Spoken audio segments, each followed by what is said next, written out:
It's another nice day here in Southern California, and it made me want to spend some time here with Mother Nature.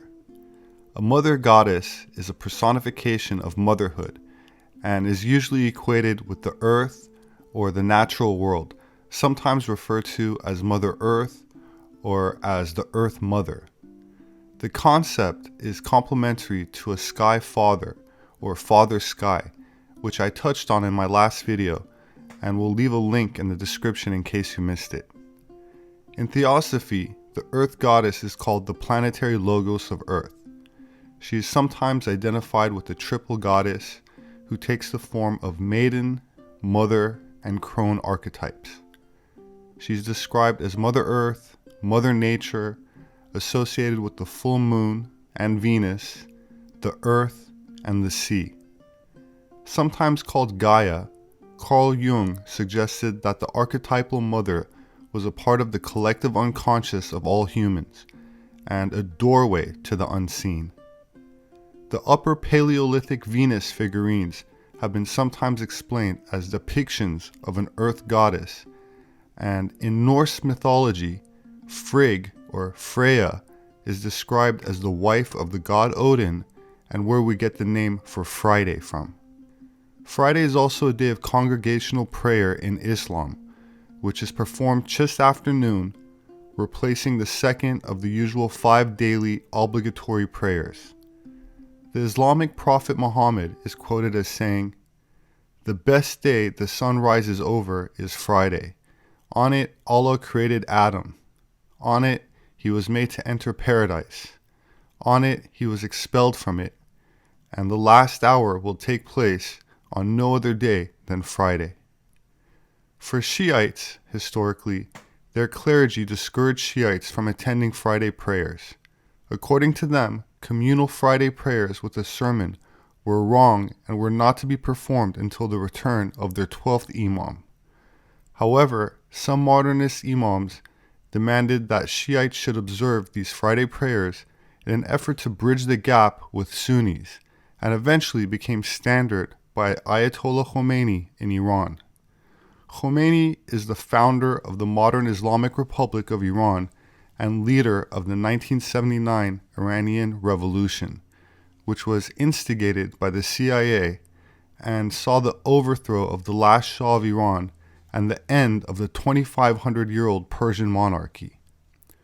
While many Iranians will claim that the Shah of Iran was a puppet of Western intelligence agencies, and the revolution was meant to liberate Iran from this covert external influence, I would argue that the deep state entity has infiltrated and influenced all sides, and while they like to bribe, blackmail, and pay off politicians, they prefer totalitarian dictatorships, whether theocratic, which means ruled by religious figures, or communist regimes, where the state owns all property and there's no individual freedoms or rights.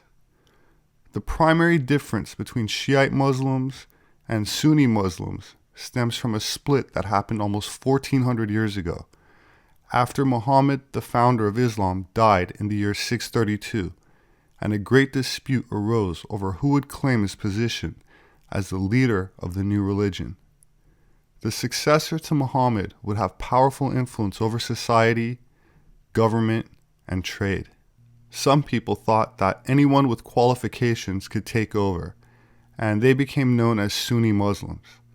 They insisted Muhammad's father-in-law and friend Abu Bakr should take over. Others believed that only someone from Muhammad's family would be the rightful leader. This camp favored Muhammad's cousin and son-in-law Ali, and they became known as Shiite Muslims. In the end, the majority Sunni sect got their way, and Abu Bakr became the first official successor, or caliph, to the Prophet Muhammad. Even so, the Shiites did not recognize him as legitimate and held fast to their conviction about their allegiance to Muhammad's descendants, whom they called the family of the house. Genetically speaking, this original family was composed of redheads and blondes. The Prophet Muhammad himself was a redhead in his youth, and after the age of 40 started dyeing his graying beard with red henna to gain a more youthful appearance. Author Henrik von Schwerin has stated that, quote, red hair is still honored amongst the Muslims, as the Prophet Muhammad himself was reported to have red hair.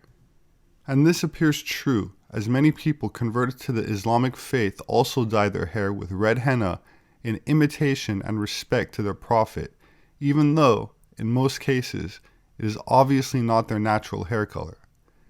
This image is said to be of an actual red hair from the beard of the Prophet Muhammad, said to have been shaved from Muhammad's face by his barber, Salman, in the presence of Abu Bakr, Ali, and several others. The beard is kept protected in a glass container in the Istanbul Museum in Turkey, with individual red hairs distributed to other mosques and museums around the world. During her lifetime, Aisha, the Prophet's beloved wife, gained the epithet Humaira, a word which has been translated as light or fair, but whose meaning can most accurately be rendered as blonde. Subsequently, she has become known to the Islamic people as Aisha the Blonde. That said, Ali, a first cousin and son-in-law of Muhammad, was also renowned for his blonde hair, as were his descendants who founded the Shiite branch of Islam. There appears to have been a blonde, racially Nordic element amongst the leadership of the Arabic people from the very earliest time. Thus, the distinguished Harvard anthropologist Carlton S. Kuhn has noted, when referring to the population of the Yemen plateau, quote, the Nordic-looking people are usually confined to the social stratum from which civil officers and religious men are drawn, and it is more than a coincidence that the acknowledged descendants of the Prophet are lighter skinned and show greater evidence of blondism than the rest of the population. There may perhaps have been a Nordic strain associated with the Holy Families. Professor C.S. Kuhn has also stated that amongst the people of Morocco, quote, the ordinary city Arabs are little different from their pastoral and agricultural breeding, but this rule does not apply to the aristocratic families. These merchant princes are sometimes blonde and of Nordic appearance. Others of them look like Meccan aristocrats in Arabia. Of course, the original Berber tribes were the fair-skinned, blonde, and ginger Moors. I'm talking about the actual tribes and not their slaves.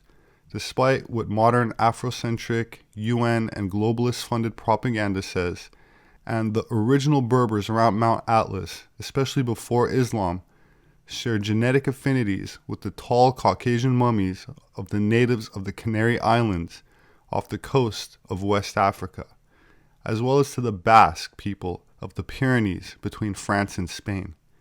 They call themselves Amazigh, which means free people and synonymous with the fabled Amazons of mythology.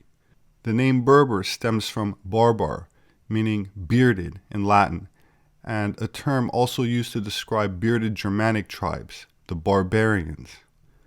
Berber or Amazigh society was essentially matriarchal, and they managed to still hold their women in high esteem despite being converted to Islam, which brings us back to the goddess Freya, or Allat, a pre-Islamic Arabian goddess worshipped under various associations through the entire peninsula, including Mecca, and to whom a stone cube near Mecca was held sacred as part of her cult. The goddesses Al-Uzza, Allat, and Menet formed a triad in pre-Islamic Arabia and were very popular goddesses in Mecca at the time of Muhammad. Sometimes the three were referred to as the daughters of Allah, and one of them had the title of goddess of the morning and evening star, Venus, having much in common with Ishtar and Astarte. Allah is mentioned by Herodotus as Alilat, whom he identifies with Aphrodite. She is sometimes also equated with Athena and is called the mother of the gods, or greatest of all. She is the goddess of springtime and fertility, the earth goddess who brings prosperity. The Kaaba, or the big Muslim cube, is a building at the center of Islam's most important mosque, the Great Mosque of Mecca.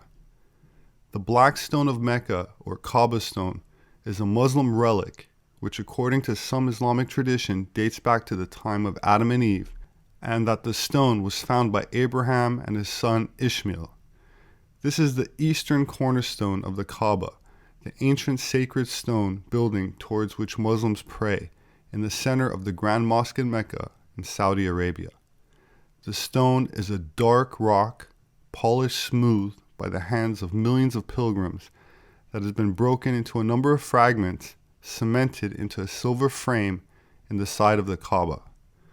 Often described as a meteorite, many Muslim pilgrims try to kiss it as they circle the Kaaba as part of their yearly ritual of Hajj, or holy pilgrimage, trying to emulate the kiss that it received from the Prophet Muhammad, or at least touch it, as it's supposed to count in their favor on Judgment Day.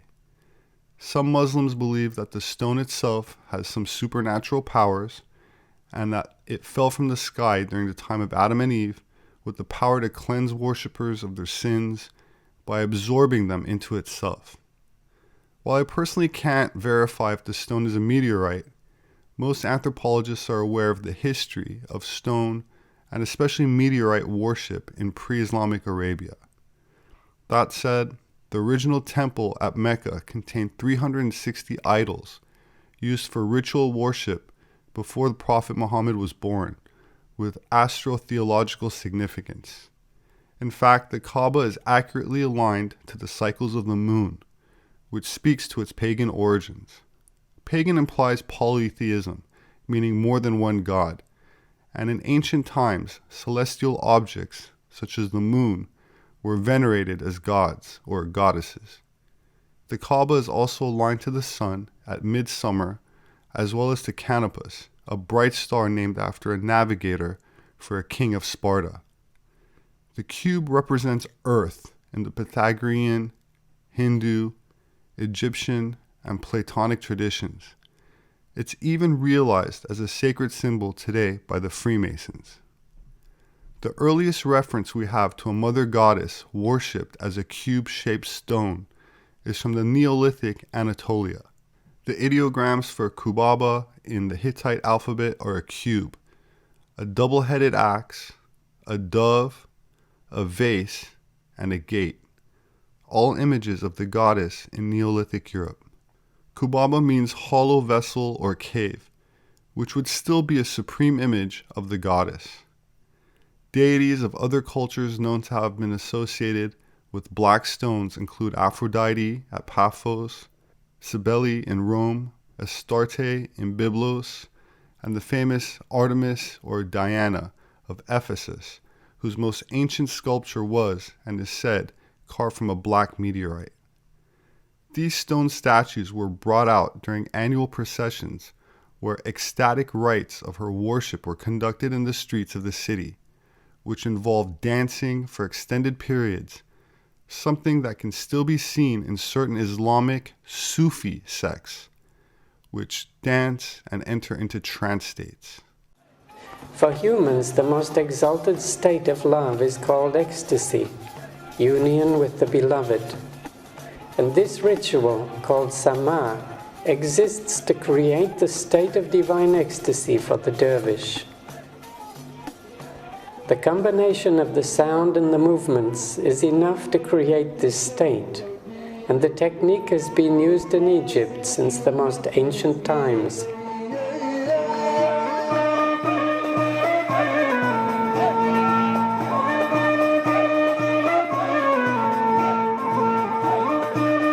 This is not dance as we know it. It's a Sufi ritual for achieving that divine union and to be in ecstasy for as long as the music lasts. In this divine state, earthly cares are annihilated, while the winged spirit soars, like pure white egrets before a blazing fire.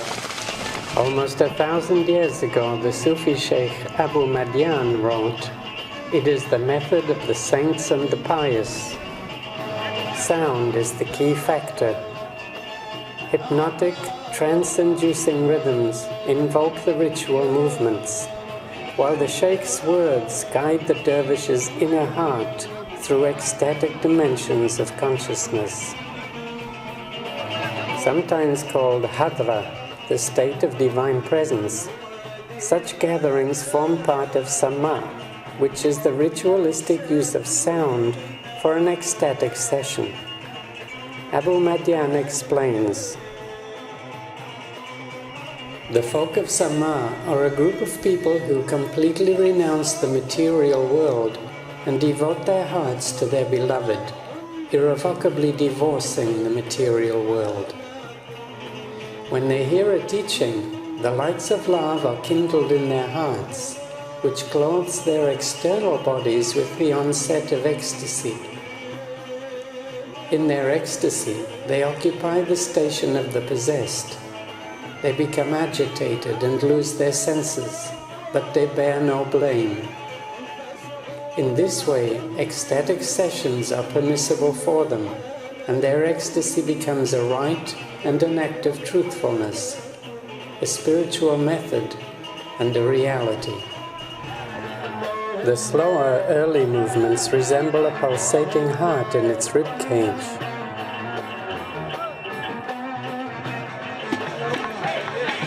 And the whole ensemble becomes a single living body through the union of the breath and the heartbeat, which are regulated by the percussion and a repetition of the divine name Hai, the living one.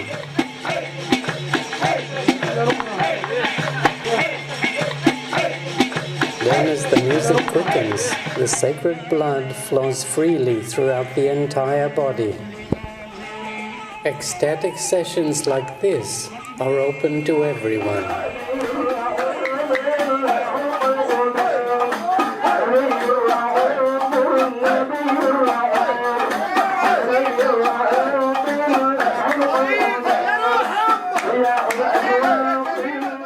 They usually last for 2 hours, often with 2 more after a tea break.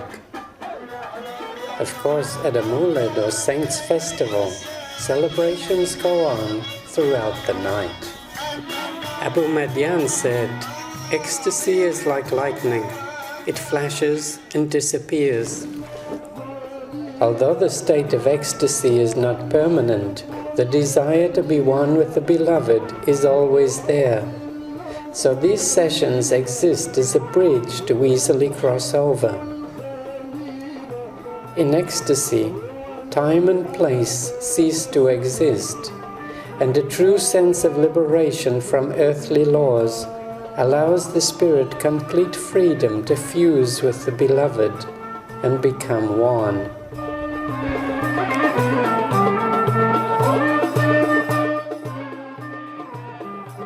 Zikr is a means to discover truth within oneself, and in the words of the great Sheikh Ibn Arabi, the truth is found in ecstasy.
some cults, the dancing oftentimes involves certain substances, which I won't name, but are said to aid in the dissolution or death of the ego, to allow the individual to commune with the subconscious or collective unconscious mind, which is another way of saying the goddess. This included activities which anthropologists often label as fertility rites, which means that they became intimate with each other for long, controlled periods of time, stimulating their central nervous systems by engaging in activities that they believe aided in achieving altered states of consciousness, which allegedly transcends the material universe and makes higher knowledge or wisdom available. This is why the goddess is historically associated with wisdom, as it is a reference to this divine access to knowledge or gnosis that one cannot get from books but comes from elsewhere. It was Nikola Tesla, the famous inventor who practiced occult techniques of internal transmutation of energy, that once said, quote, "My brain is only a receiver. In the universe there's a core from which we obtain knowledge, strength, and inspiration. I have not penetrated into the secrets of this core, but I know that it exists."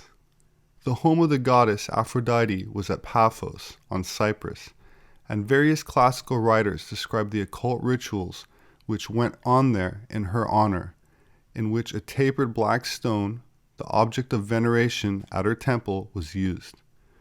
While in previous videos I've stated that the astro-theological use of the number 12 is because it's associated with the 12-year orbit of Jupiter, which therefore traverses the 12 houses of the zodiac, there's another more hidden or occult significance to the number 12, which goes into esoteric and lesser known aspects of the Kabbalah, where matter itself is said to resemble a cube, as 12 is the number of lines that border a cube, and is considered the maximum number of parts in a system. The cube corresponds to the physical realm and material world, and its blackness is symbolic of the mother goddess, as even light is first born from the darkness. 12 represents the borders or supports of the world and all of reality. All of physical reality is constrained and restrained by the 12 lines that mark the edges of the physical world. And 13 is the number that bonds multiplicity back into oneness, and is also associated with the lunar cycle and the sacred or secret goddess religion. Incidentally, Kubaba is the name of the only queen on the Sumerian kings list, which states that she reigned for 100 years, and in later times she was worshipped as a Mother Earth goddess in the same role as Phrygian, Greek, Roman Mother Cybele, who has been connected to Freya. Math was and is an important part of all esoteric philosophies. As Pythagoras famously said, all is number, and it's through a deeper understanding of the sacred geometry of the goddess cube and the occult rituals that mystery cults engaged in that allegedly opened the door to possibilities such as divination, which was banned in the Bible and punishable by death for the commoner, but continued underground throughout the centuries by a certain elite up until this day. My name is Robert Sepehr.